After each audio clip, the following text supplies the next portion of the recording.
நீங்கள் நம்ம சேனலில் பன்னீர் புர்ஜி தாங்க செய்ய போகிறோம். இது வந்து சப்பாத்திக்கு, பூரிக்கு, இட்லி தோசைக்கெலாம் சூப்பராக இருக்கும். இது எப்படி செய்யுதுன்னு இப்போ பார்க்கலாம். கடாயில் எண்ணெய் சேர்த்துருக்கேன். எண்ணெய் காயட்டும். இப்போ எண்ணெய் காஞ்சிருச்சு. இதில் பார்த்தீங்கன்னா பட்டை, லவங்கம், ஏலக்காய், ஒரு 1/2 ஸ்பூன் ஜீரகம் இது வரைக்கும் சேர்த்துருக்கேன்.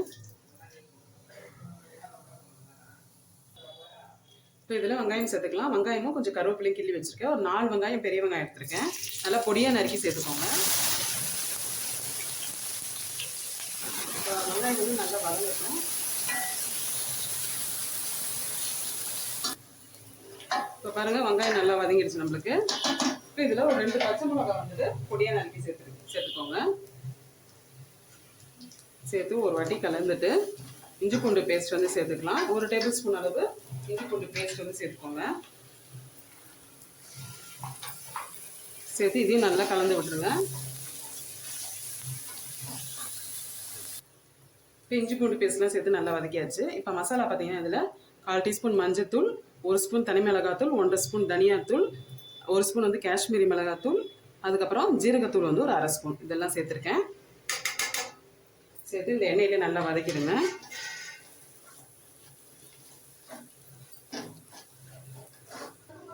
அதெல்லாம் சேர்த்து நல்லா வதக்கியாச்சு. இப்போ மசாலாலாம் சேர்த்து இப்போ இதில் தக்காளி சேர்த்துக்கலாம். ஒரு 3 தக்காளி பெரிய தக்காளியாக அரைச்சி சேர்த்துக்கோங்க.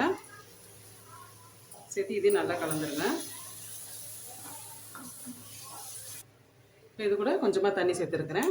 ஒரு 1/4 கிளாஸ் அளவு தண்ணி சேர்த்துருக்கேன். சேர்த்து நல்லா கலந்துருங்க. இப்போது தேவையான உப்பு சேர்த்துக்கலாம். சேர்த்து நல்லா கலந்துருங்க. இப்போ இதில் நான் வந்து ஃப்ரோசன் பட்டாணி எடுத்திருக்கேன். இதை சேர்த்துக்கலாம். பட்டாணி வந்து ஆப்ஷனல் தான், வேணுன்னா சேர்த்துக்கோங்க, இல்லாட்டி வேண்டாம். இதை ஒரு வாட்டி நல்லா கலந்துடலாம்.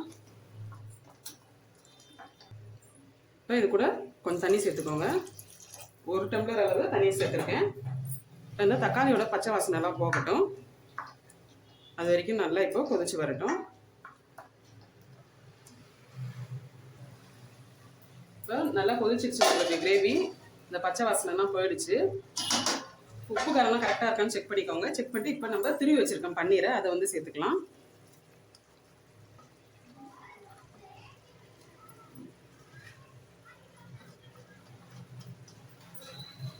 சேர்த்துட்டு இது ஒரு நல்லா கலந்து விட்டுருங்க.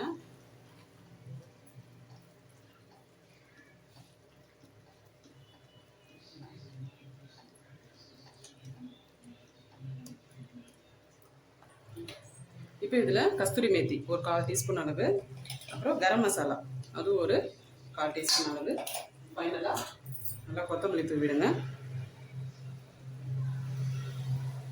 தூவிட்டு நல்லா கலக்கி விட்டுருங்க. இந்த மாதிரி செஞ்சு பாருங்கள், அவ்வளோ டேஸ்ட்டாக இருக்கும்.